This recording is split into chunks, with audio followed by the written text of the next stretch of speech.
चिक्की, खाने में क्या बनाऊं? कुछ भी बना लो यार। क्या कुछ भी? क्या बनाऊं बता। मम्मी, कुछ भी बना लो यार, कुछ भी। अरे नाम तो ले कोई सब्जी का। कुछ भी बना लो। चिक्की, चलो खाना खाने। क्या बनाया? लौकी। लौकी बोला था मैंने। तो तुमने कोई राजमा चावल भी नहीं कहा था? कुछ भी का मतलब शाही पनीर भी तो हो सकता है ना। कुछ भी होता है। चलो कुछ भी खाना है। मैंने नहीं खाना कुछ भी। चिक्की, खाने में क्या बनाऊं?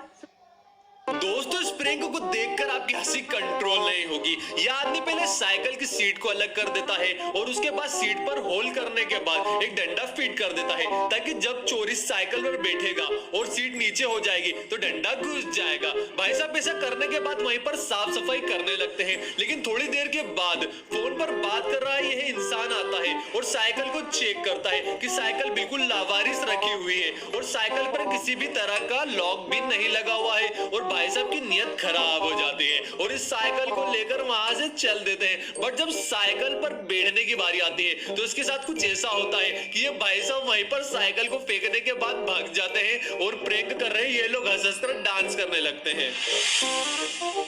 आज मेरे पिछवाड़े में खुजली चल रही है, इन सबको पेलूंगी। टकली बुढ़िया, टेढ़ी मेढ़ी, मुच्छड़ और लाल कपड़ा। चल रे बुढ़िया, शुरू हो जा। अभी तो मैं जवान हूँ, अच्छा से निकल जाए बस। अरे ये तो ट्रायंगल है। चौथी फेल औरत, इसको करते ही बहुत सारे पैसे जीत के बुड्ढे को डिवोर्स दे दूंगी। मेरे पिछवाड़े की खुजली नहीं रुक रही। अरे हो जा, इतनी टेंशन तो टट्टी का प्रेशर रोकते हुए भी नहीं होती। हो गया, वीडियो को लाइक कर दियो। टेढ़ी मेढ़ी तेरी बारी। दांत मत फाड़ इतने।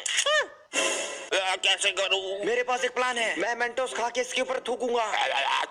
हो गया। इधर आ जा अब तू। मुझे छोड़ दो वरना मैं तुम्हारे मुंह पे थूक दूंगा। चल वे मुच्छड़। अरे हाँ याद आया, मजदूरी वाला फावड़ा। अब देखो तुम। मेरे तो लग गए। अरे कहाँ गया? अब तेरा क्या होगा मुच्छड़? गया। यस, मेरे पिछवाड़े की खुजली चली गई। वो खुजली अब मैं तेरे करूंगी। हे भगवान, 2 रुपए दे दे। मैंने तो 2 रुपए मांगे थे। मैं हूँ स्पाइडरमैन। Bye bye.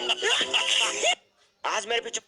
अमेरिका में जब किसी फ्रेंड को पैसों की सख्त जरूरत होती है और वो जब अपने दोस्त से फोन करके मदद मांगता है तो उनके दोस्त कहते हैं ठीक है, मैं अभी तुम्हारे अकाउंट में ट्रांसफर कर देता हूँ।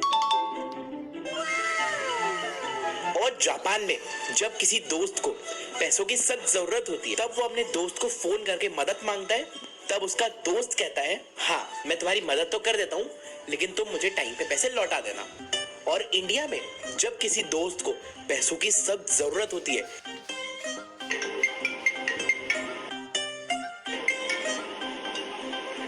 और वो अपने दोस्त से फोन पे मदद मांगता है।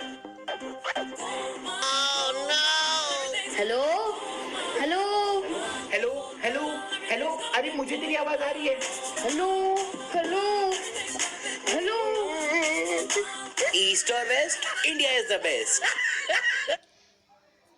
दोस्तों, ये आदमी कुछ खाने के लिए ऑर्डर करके अपने टेबल पे जा ही रहा होता है कि ये तभी इस लड़के से टकरा जाता है, लेकिन लड़की सॉरी भी बोलती है पर जनाब मुंह फेर कर वहाँ से चले जाते हैं। फिर जिसके बाद इस लड़के को कहीं सीट नहीं मिलती है तो ये उन जनाब के अपने सामने वाले सीट पर बैठने के लिए आग्रह करती है तो जनाब राजी हो जाते हैं। फिर थोड़ी देर बाद ऑर्डर भी आ जाता है और लड़की जनाब से बिना पूछे ही स्वीट ब्रेड खाना शुरू कर देती है, जिसे देख भाई साहब को बहुत गुस्सा आता है। दोनों एक एक ब्रेड खाने के बाद दूसरा ब्रेड भी ले लेते हैं। फिर एक ब्रेड बच जाता है तो वो लड़की झट से उठाकर खाने जा ही रही होती है। अभी भाई साहब गुस्से में बोलते हैं अब ये भी पूरा खा जाएगी क्या? तो वो लड़के 50-50 शेयर करके दोनों खाने लगते हैं कि तभी वेटर आके कहता है सर ये आपका ऑर्डर, जिसे देख इन जनाब के होश उड़ जाते हैं। दोस्तों, इतनी जल्दी हम दूसरों को जज कर लेते हैं, ये जरूरी नहीं कि हम हर बार सही हो। दोस्तों, अगर आपको कहानी समझ में आई तो एक लाइक जरूर कर दीजिएगा। दोस्तों, एरोप्लेन से यात्रा करते समय हमें फ्लाइट अटेंडेंट बहुत सी बातें बताते हैं, जैसे सीट बेल्ट कब पहननी है, ऑक्सीजन मास्क कब कैसे यूज करना है, लेकिन बहुत सी ऐसी बातें भी हैं जो वो लोग हमसे छुपाते हैं। अधिकांश लोगों को लगता है कि हवाई जहाज में दी हुई ऑक्सीजन हम लंबे समय तक यूज कर सकते हैं, लेकिन नहीं दोस्तों, हवाई जहाज की ऑक्सीजन यूज करने के 15 मिनट में ही खत्म हो जाती है। वो लोग ऐसा क्यों करते हैं, यह जानने के लिए वीडियो के एंड तक बने रहिए। हमेशा हवाई जहाज के पिछले हिस्से में बैठना ज्यादा सुरक्षित रहता है, क्योंकि अगर विमान क्रैश होता है तो पिछले हिस्से में बैठे यात्रियों के बचने की संभावना 40% ज्यादा होती है और ब्लैक बॉक्स को भी पिछले हिस्से में ही रखा जाता है। फैक्ट नंबर 2, विमान के टेक ऑफ और लैंड करते वक्त लाइट्स को डिम कर दिया जाता है। वो इसलिए क्योंकि हमारी आंखों को रोशनी के हिसाब से एडजस्ट होने में टाइम लगता है, लेकिन अगर वहीं लाइट्स डिम कर दी जाए तो ये एडजस्ट टाइम कम हो जाता है। फैक्ट नंबर 3, विमान में यात्रियों के लिए मैक्सिमम 15 मिनट की ऑक्सीजन होती है। वो इसलिए क्योंकि 15 मिनट का टाइम पायलट के लिए काफी होता है कि वो इतने समय में प्लेन को एक सुरक्षित ऊंचाई तक पहुंचा सके जहां पर आप आराम से सांस ले सकते हो। दोस्तों एरोप्लेन से ओ यार तेरे ते यारा करके पर्चा हो गया नी।